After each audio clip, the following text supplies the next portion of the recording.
ঝড় বৃষ্টি যাই হোক না কেন তারপরেও আমাদেরকে ব্রাইড করতে যেতে হবে। হাই, আমি মেহেন্দি আর্টিস্ট রিঙ্কি ফ্রম মেদিনীপুর। ডেটটা ছিল 20 জুলাই আর আজকে আমার ব্রাইডের লোকেশনটা ছিল দক্ষিণশোল। ব্রাইড আমাকে এখন নিতে চলে এসেছে। এই যে এত সুন্দর রাস্তাটা দেখছো, এটা বৃষ্টির সময় কেমন রূপ নিতে পারে এটা ভিডিও শেষে দেখবে। ব্রাইডের বাড়ি পৌঁছে এখানে আমি তাকে মেহেন্দি লাগাতে স্টার্ট করে দিয়েছি। ও আমাকে বলেছিল লোটাস আর পিককের উপরে ডিজাইনটা করতে, তো যেমনটা বলেছিল আমি সেরকমটাই করার চেষ্টা করেছি।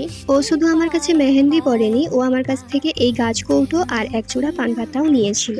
আরেকটা কথা কি জানো, ব্রাইডের সাথে কথা বলতে বলতেই আমি জানতে পারলাম যে ও একজন মেহেন্দি আর্টিস্ট। তখন আমি আরো অবাক হয়ে গেলাম, কারণ ও আমাকে আগে কখনো বলেইনি যে আমিও একজন মেহেন্দি আর্টিস্ট। আর আমার একটু টেনশনও হচ্ছিল যে আমার করা ডিজাইনটা ওর পছন্দ হবে কিনা, ভালো লাগবে কিনা।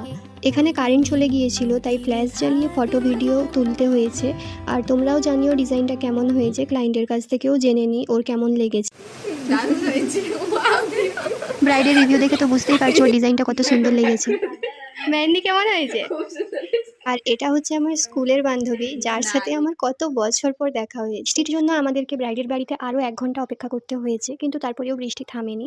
তাই আমরা ওই বৃষ্টিতেই বেরিয়ে গেলাম। আর এই রাস্তাটা দেখে সত্যিই আমাদের মানে এত ভয় লাগছিল যে বলার বাইরে। বৃষ্টির দিনে ব্রাইড করতে গেলে যে কতটা কষ্ট হয় সেটা একমাত্র আমরাই বুঝতে পারি। তাও আমরা আমাদের পুরোটা দিয়ে ব্রাইডের স্পেশাল দিনটাকে আরও বেশি স্পেশাল করে তোলার চেষ্টা করি। আমার কাজ যদি ভালো লেগে থাকে তাহলে তোমরাও নিজেদের স্পেশাল দিনের জন্য আমাকে বুক করতে পারো। দেখা হচ্ছে নেক্সট ভিডিওতে। টাটা।